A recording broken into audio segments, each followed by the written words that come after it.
ಈ ದಿನ ನಮ್ಮ ನಾಗಮಂಗಲ ತಾಲೂಕು ಬೆಳ್ಳೂರು ಹೋಬಳಿ ತೊಂಡಹಳ್ಳಿ ಗ್ರಾಮದಲ್ಲಿರ್ತಕ್ಕಂಥ ಸರ್ಕಾರಿ ಕಿರಿಯ ಪ್ರಾಥಮಿಕ ಶಾಲೆಯಲ್ಲಿ ಹಿರಿಯ ವಿದ್ಯಾರ್ಥಿಗಳಾಗಿರ್ತಕ್ಕಂಥ ನಮ್ಮ ಆರೋಗ್ಯ ಇಲಾಖೆಯ ಹಿರಿಯ ಆರೋಗ್ಯ ನಿರೀಕ್ಷಕರಂತ ಟಿ.ಎಂ. ಧನಂಜಯಗೌಡರು ಮತ್ತೆ ಚಿಕ್ಕಬಳ್ಳಾಪುರ ಸೆಷನ್ಸ್ ಕೋರ್ಟ್ ನಲ್ಲಿ ಎಪಿಪಿ ಆಗಿರ್ತಕ್ಕಂಥ ಶ್ರೀಯುತ ನಟರಾಜ್ ಅವರು ಈ ಶಾಲೆ ಹಳೆ ವಿದ್ಯಾರ್ಥಿಗಳು ಈ ದಿನ ಈ ಶಾಲೆಯಲ್ಲಿ ಓದ್ತಾ ಇರ್ತಕ್ಕಂಥ ಎಲ್ಲ ವಿದ್ಯಾರ್ಥಿಗಳಿಗೆ ಉಚಿತ ಸೈಕಲ್ ಅನ್ನ ವಿತರಣೆ ಮಾಡ್ತಕ್ಕಂಥ ಕಾರ್ಯಕ್ರಮವನ್ನು ಹಮ್ಮಿಕೊಂಡಿದ್ದಾರೆ.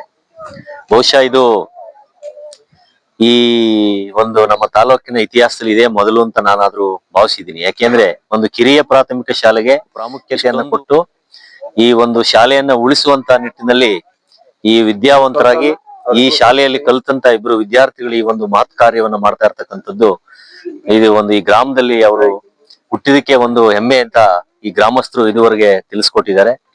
ನಿಜವಾಗ್ಲೂ ಈ 21ನೇ ಶತಮಾನದಲ್ಲಿ ನಾವೇನು ಶಿಕ್ಷಣಕ್ಕೆ ಹೆಚ್ಚಿನ ಮಹತ್ವವನ್ನ ಕೊಡ್ತಾ ಇದೀವಿ.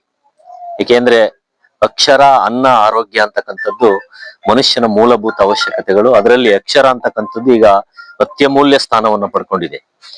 ನಾವು ದೇವಸ್ಥಾನಗಳನ್ನ ಮಾಡ್ತಾ ಇದೀವಿ, ಅನ್ನದಾಸೋಹವನ್ನ ಮಾಡ್ತಾ ಇದೀವಿ. ಅನ್ನದಾಸೋಹ ಒಂದು ಹೊತ್ತಿನ ಊಟವನ್ನು ಮಾತ್ರ ಕೊಡ್ಬೋದಷ್ಟೇ. ಆದ್ರೆ ನಿತ್ಯ ದಾಸೋಹ ಆಗ್ಬೇಕು ಅಂದ್ರೆ ಆ ಮನುಷ್ಯನ ಅವನ ಒಬ್ಬ ವಿದ್ಯಾರ್ಥಿ ಒಂದು ಮಗು ಅವನ ಜೀವನದ ಪೂರ್ತಿ ಅನ್ನವನ್ನ ತಿನ್ಬೇಕು, ಒಂದು ಕುಟುಂಬವನ್ನ ಸಾಕ್ಬೇಕು ಅಂದ್ರೆ ಅದಕ್ಕೆ ಶಿಕ್ಷಣ ಬೇಕು. ಬಸ್ ಎಲ್ಲ ಖಾಲಿ ಐತೆ ಸುತ್ತಮುತ್ತ ನೋಡ್ಬಿಟ್ಟು ಈ ಗೆರೆ ಆಗ್ತಾವಲ್ಲ ಕಟ್ಟಿ ನೋಡಿದಿಲ್ಲ?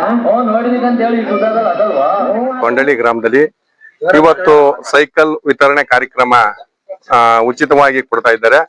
ನಮ್ಮ ನಟರಾಜ್ ಅವರು ದೊಡ್ಡಬಳ್ಳಾಪುರ, ಅದು ಈ ಗ್ರಾಮದಲ್ಲಿ ದೊಡ್ಡಬಳ್ಳಾಪುರದಲ್ಲಿದ್ದಾರೆ. ಹಾಗೂ ಧನಂಜಯ ಗೌಡ್ರು ಮೈಸೂರಲ್ಲಿ ಹೆಲ್ತ್ ಇನ್ಸ್ಪೆಕ್ಟರ್ ಆಗಿದ್ದಾರೆ. ಅವರು ಕೂಡ ಈ ಒಂದು ಗ್ರಾಮಕ್ಕೆ ಏನಾದ್ರು ನಾವು ಮಾಡ್ಬೇಕು, ಚಿರಋಣಿಯಾಗಿರ್ಲಿ, ಮಕ್ಕಳುಗಳಿಗೆ ಒಂದು ಒಳ್ಳೆ ಒಂದು ಸೈಕಲ್ ತಂದು ಕೊಡೋಣ. ನಮ್ಮ ಮಕ್ಕಳುಗಳೆಲ್ಲ ಕಾರಲ್ಲಿ ಓಡಾಡ್ತವೆ, ಈ ಮಕ್ಕಳುಗಳ ಒಂದು ಸೈಕಲ್ನಾರ ಕೊಡ್ಸೋಣ ಅಂತ ಇವತ್ತು ಒಂದು ಗ್ರಾಮಕ್ಕೆ ಸೈಕಲ್ನ ಮಕ್ಕಳುಗಳಿಗೆ ಉಚಿತವಾಗಿ ಹಂಚ್ತಾ ಇದ್ದಾರೆ. ಸರ್ಕಾರಕ್ಕೆ ನಾನು ಕೇಳ್ಕೊಳ್ಳೋದೇನಪ್ಪಾ ಅಂತ ಅಂದ್ರೆ, ದಯಮಾಡಿ ಎಲ್ಲಾರ್ಗು ಒಂದೇ ಶಿಕ್ಷಣ ಕೊಡಿ ದಯಮಾಡಿ. ಯಾಕೆಂದ್ರೆ ಈ ಗೌರ್ಮೆಂಟ್ ಸ್ಕೂಲ್ಗಳು ಆಲ್ಮೋಸ್ಟ್ ಅಲ್ಲೇ ಮುಚ್ಚೋಗ್ತಾ ಇದೆ. ದಯಮಾಡಿ ಈ ಗೌರ್ಮೆಂಟ್ನವ್ರಿಗೆ ಸ್ಕೂಲ್ ಕಡೆಗೆ ಒಂದ್ ಸ್ವಲ್ಪ ಅಭಿವೃದ್ಧಿಯಾಗಿ ಏನಾದ್ರು ಮಾಡ್ಲಿಕ್ಕೆ ಒಂಚೂರು ಮುಂದೆ ಸಹಕರಿಸ್ಬೇಕು ಅವರು. ಯಾಕೆಂದ್ರೆ ನೋಡಿ, ಈಗ ಸ್ಕೂಲ್ಗಳೆಲ್ಲ ಶಿಥಿಲವಾಗಿದೆ. ಸುಮಾರು 1 ವರ್ಷದಿಂದ 2 ವರ್ಷದಿಂದ ನಾವು ಅಲೆ ಎಲ್ಲ ಅರ್ಜಿ ಎಲ್ಲ ಕೊಟ್ಟಿದ್ದೀವಿ, ಆದ್ರೂ ಕೂಡ ಏನು ಸ್ಪಂದಿಸ್ತಾ ಇಲ್ಲ. ನಾವು ಅಲೆಯ ತಗೊಂಡೋಗಿ ಮನವಿ ಕೊಟ್ಟಿದ್ದೀವಿ. ಈ ಮನವಿನೂ ಸತ್ತ ಅವರು ತಿರಸ್ಕಾರಗೋಸ್ಕರ ಇನ್ನು ಏನು ಕೂಡ ಈ ಸ್ಕೂಲ್ಗೆ ಏನು ಕೂಡ ಇನ್ನು ಎಲ್ಲ ಸೋರ್ತಾ ಇದೆ ಸ್ಕೂಲು. ಅದ್ರ ಬಗ್ಗೆನು ಏನು ನಾವ್ ಎಷ್ಟೇ ಸಲ ಹೋಗಿ ಕೇಳಿದ್ರು ಅದಕ್ಕೇನು ಉತ್ತರ ಅವ್ರು ಕೊಡ್ತಾ ಇಲ್ಲ. ಆಮೇಲೆ ಏನಪ್ಪಾ ಅಂತಂದ್ರೆ ನಮ್ಮ ಗ್ರಾಮದಲ್ಲಿ ಈ ಹಳೆ ವಿದ್ಯಾರ್ಥಿಗಳಿದಾರಲ್ಲ, ಅವರೇ ಈ ಸ್ಕೂಲ್ಗೆ ಒಂದ ಉದ್ಧಾರ ಮಾಡ್ಬೇಕು ಅಂತ ಕೂಡ ನಿಂತಿದ್ದಾರೆ. ಈ ಸರ್ಕಾರ ನಂಬ್ಕೊಂಡು ಏನೂ ಮಾಡಕ್ ಆಗಲ್ಲ, ನಾವೇ ಏನಾರು ಮಾಡೋಣ ಅಂತ ಎಲ್ಲ ಮಾಡ್ತಾ ಇದ್ದಾರೆ.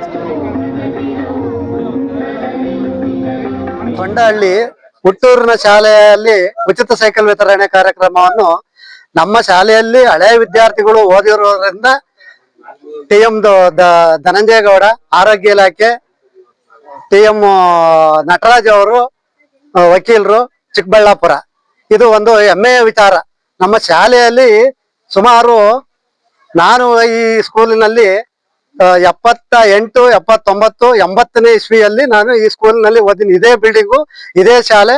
ಈಗ ಆಗಿಗೂ ಈಗೂ ಏನು ಮಟ್ಟಿಗೆ ಇದೆ ಅಂದ್ರೆ, ಒಳ್ಳೆ ವಿದ್ಯಾರ್ಥಿಗಳು ಇನ್ನೂ ಸಹ ನಮ್ಮ ಶಾಲೆಯಲ್ಲಿ ನಮ್ಮೂರಿನ ಮಕ್ಕಳೇ ಇಲ್ಲಿ ಇನ್ನೂ ಇರೋದ್ರಿಂದ ಇನ್ನು ಶಾಲೆಯ ಮುಚ್ಚಿಲ್ಲ, ಇನ್ನು ನಡೀತಲೇ ಇದೆ ಕಾರ್ಯಕ್ರಮ.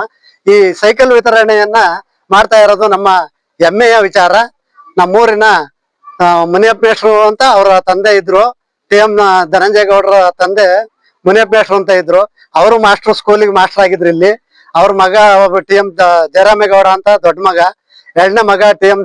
ಧನಂಜಯ ಅಂತ ಆರೋಗ್ಯ ಇಲಾಖೆ ಮೈಸೂರಿನಲ್ಲಿ ಕೆಲಸ ಮಾಡ್ತಾ ಇದ್ದಾರೆ. ಇನ್ನು ನಮ್ಮ ವಕೀಲರು ಚಿಕ್ಕಬಳ್ಳಾಪುರದಲ್ಲಿದ್ದಾರೆ. ಅವರು ಕೂಡ ನಮ್ಮ ಊರಿನ ಹಳೆಯ ವಿದ್ಯಾರ್ಥಿನಿಗಳೇ ಅವರು. ಹೀಗಾಗಿ ಮಾಡ್ತಾ ಇರೋದ್ರಿಂದ ನಮಗೆ ಹೆಮ್ಮೆಯ ವಿಚಾರ.